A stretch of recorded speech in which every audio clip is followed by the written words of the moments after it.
Canarbed, c'est le nom de ce livre CD, un conte musical qui mêle la langue bretonne à des airs du monde entier. Arnaud, vous êtes à l'origine de ce projet.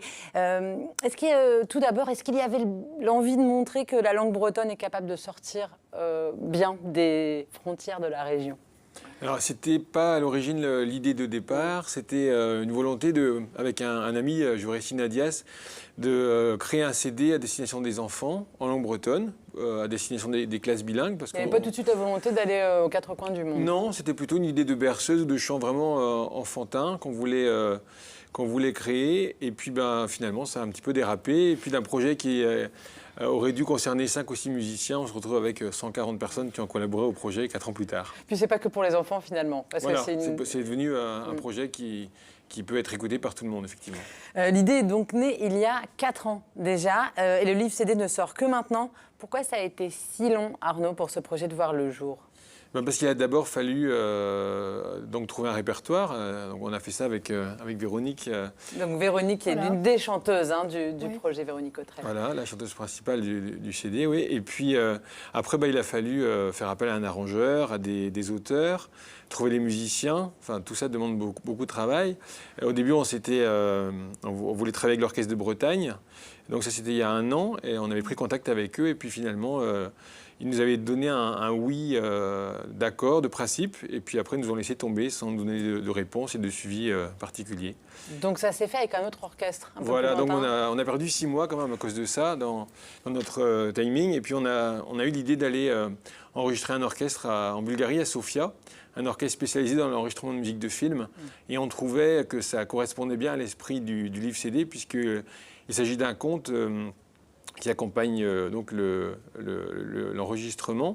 Et c'est un rêve, une petite fille qui vit dans les monts d'Arrée et qui rêve qu'elle fait le tour du monde en musique. Donc on trouvait que l'idée de musique de film, finalement, n'était pas loin de notre esprit de départ. À quel moment vous êtes arrivée sur le projet, Véronique ? Dès le départ, en fait, tout de suite, vous avez été séduite. Un coup de fil, je ne sais plus si c'est un coup de fil ou quoi que ce soit, mais de la part d'Arnaud et Joris, qui m'ont dit « on veut te voir ». Bon, d'accord. Venez à la maison. Et du coup, on a discuté, on a commencé à parler du projet. Et voilà, c'est parti comme ça. On vous entend comme ça en même temps. Alors, c'est une des chansons du disque sur lequel on vous entend, c'est un chant corse. Un petit mot sur ce chant corse qui a une histoire, parce qu'il a posé quelques problèmes à l'établissement du projet, Arnaud. Vous êtes bien documenté. En fait, à l'origine, on voulait que le livre CD soit édité par TES, qui est une maison d'édition du rectorat de Rennes, et donc qui est spécialisée dans l'édition de livres en breton pour les écoles bilingues. Et puis il était question de liberté pour le peuple corse dans la chanson.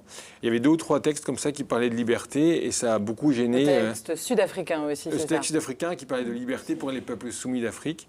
Et ces textes-là ont posé problème donc, à l'éducation nationale. Vous n'avez toujours pas compris où était le problème ? Non, parce que c'est plutôt une ouverture d'esprit vers d'autres cultures, vers d'autres frontières. Et c'est aussi une manière de discuter en classe. Dans les nouveaux textes d'éducation musicale, on demande aux enseignants d'apprendre aux élèves à argumenter, à discuter, à échanger. Et c'était justement, je pense, une source d'échange que ces chansons, mais ça a été refusé. Donc plutôt que d'être censuré, on a préféré éditer par nous-mêmes le livre CD. Voilà, pour garder votre liberté, ça allait bien avec la philosophie. Voilà. Un mot sur le choix des chansons, Véronique. On entendait des chants un peu traditionnels, corse. Il y a aussi Simon & Garfunkel que vous reprenez pour l'Angleterre. Oui, c'est hyper varié en fait. Oui, c'est hyper varié. En fait, c'est des mélodies qui nous plaisaient au départ.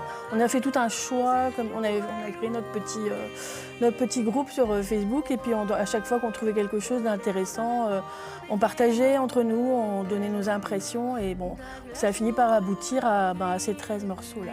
Donc là, c'est une traduction en breton littéral, c'est une réinterprétation. Comment ça s'est fait pour les textes ? Il y a un peu les deux en fait. Ouais, ça dépendait des morceaux.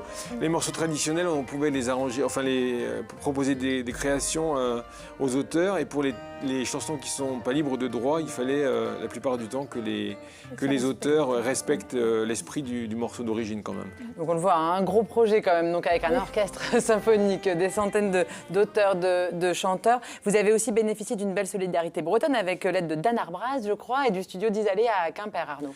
Oui, Dan Arbraz, quand il a su qu'on avait pas mal de problèmes, s'est dit il faut que ça sache que vous avez du mal, je vais aller donner un petit coup de main, justement sur le morceau corse, qui pose des questions à l'éducation nationale. Donc ça nous fait vraiment plaisir d'avoir son soutien. C'est quelqu'un qui est toujours là pour, oui. pour donner un petit coup de main. C'est Voilà. quelqu'un de chaleureux. Voilà. Et puis le studio de doublage d'Isalé aussi nous a ouvert ses portes pour le mixage. Donc si on a eu des difficultés, il y a quand même eu des récompenses. Et puis je pense que l'accueil qu'on a avec le livre CD, ça fait beaucoup plaisir parce qu'on a vraiment beaucoup de retours de gens par mail ou par téléphone qui nous appellent pour dire qu'ils sont vraiment contents du résultat. Une belle idée de cadeau, puisqu'on est dans l'époque. Un coup de cœur pour moi avec la reprise d'un des très beaux morceaux du chanteur kabyle Idira. On va l'écouter, il nous reste une petite minute. Donc aujourd'hui, le projet aboutit. Est-ce que, je voulais citer Clara Collin pour le texte, dont vous racontez l'histoire d'une petite fille dans les monts d'Arrée qui rêve d'un voyage autour du monde, et les illustrations de Geoffrey Berniol qui sont très belles. Est-ce que vous vous lanceriez dans un deuxième tome maintenant que ce projet-là aboutit? Véronique? Pourquoi pas, hein, mais bon, c'est déjà... Déjà digérer un peu digérer le premier, puis bon, voilà. Mais bon, c'est sûr que le retour des gens est tellement positif que ça donne envie d'y penser. Et vous avez un coup de cœur dans la sélection des chansons de ce livre?